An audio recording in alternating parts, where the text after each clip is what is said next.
नवाब मलिक ने एक बार फिर से किया समीर वानखेड़े को एक्सपोज। फिर से किया एक बड़ा खुलासा। अपने ही बनाए चक्रव्यूह में फंसते जा रहे हैं Sameer Wankhede.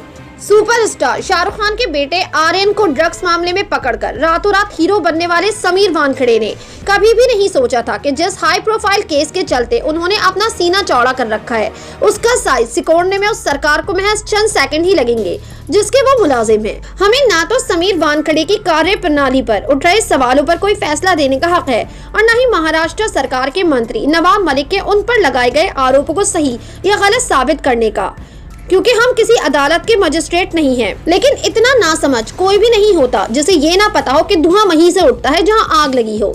Narcotics control bureau यानी एनसीबी एक केंद्रीय जांच एजेंसी है जो गृह मंत्रालय के अधीन है, ठीक वैसे ही जैसे हमारी खुफिया एजेंसी इंटेलिजेंस ब्यूरो यानी आईबी है, जो तमाम राजनीतिक धार्मिक संगठनों, एक्टिविस्टों, समाचार माध्यमों से जुड़े लोगों के अलावा नौकरशाहों पर भी अपनी खुफिया निगाह रखती है। सो ऐसा नहीं है कि वानखेड़े से सिर्फ शाहरुख खान के बेटे जैसे हाई प्रोफाइल माने जाने वाले केस की ही जांच छीनी गई है, बल्कि उन्हें 5 और ऐसे मामलों की जांच से भी हटाया गया जिनका अंतर्राष्ट्रीय स्तर पर भी खास महत्व है। हालांकि जो भी लोग खुफिया विभाग से मिलने वाले इनपुट्स की गंभीरता और उसके आधार पर सरकार द्वारा तत्काल या फिर कदम दर कदम लिए जाने वाले फैसलों से वाकिफ होंगे, तो फिर वो ये भी जानते होंगे कि किसी ब्लू आइड अफसर को बेहद संवेदनशील समझे जाने वाले मामलों की जांच से हटाने का फैसला यूं ही हवा में नहीं लिया जाता। गौर करने वाली बात यह है कि मंत्री नवाब मलिक द्वारा वानखेड़े पर जबरन वसूली करने के भ्रष्टाचार के आरोपों को लेकर एनसीबी की विजिलेंस टीम के अलावा मुंबई पुलिस भी अपनी जांच कर रही है। इसी जांच में अपनी संभावित गिरफ्तारी से बचने के लिए समीर वानखेड़े ने पिछले महीने बॉम्बे हाई कोर्ट की शरण ली थी। इस जांच पर रोक लगाई जाए, लेकिन कोर्ट ने इसे ठुकराते हुए उन्हें सिर्फ इतनी राहत दी कि पुलिस कोई भी सख्त कार्रवाई करने से पहले उन्हें 72 घंटे का नोटिस देगी। कानून की भाषा में इसे प्री अरेस्ट नोटिस कहा जाता है। लिहाजा कानून के जानकारों की नजर में वानखेड़े को एक साथ 6 अहम मामलों की जांच से हटाए जाने के बाद मुंबई पुलिस के लिए आगे की कार्यवाही करना अब और आसान हो गया है। इसलिए कह सकते हैं कि जिससे बचने के लिए उन्होंने कानून की शरण ली थी, अब वे खुद ही उस कानून के शिकंजे में फंसते नजर आ रहे हैं। वहीं ड्रग्स केस को लेकर एनसीबी अधिकारी समीर वानखेड़े महाराष्ट्र के मंत्री नवाब मलिक के निशाने पर हैं। इस बीच समीर वानखेड़े को मुंबई ड्रग्स केस और नवाब मलिक के दामाद से जुड़े मामले की जांच से भी हटा दिया गया। इस खबर के बाद राष्ट्रीयवादी कांग्रेस पार्टी के वरिष्ठ नेता और महाराष्ट्र सरकार के मंत्री नवाब मलिक ने समीर वानखेड़े पर फिर से हमला बोला।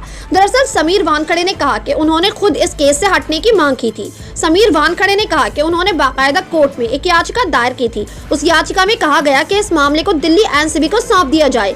समीर वानखेड़े ने कहा कि मैं मुंबई जोन का डायरेक्टर हूं और रहूंगा। वानखेड़े के इस बयान के बाद नवाब मलिक ने ट्वीट कर एक बार फिर से उन पर हमला बोला। उन्होंने कहा, या तो ANI news agency Sameer Wankhede को गलत तरीके से कोट कर रहा है या फिर समीर वानखेड़े देश को गुमराह कर रहा है।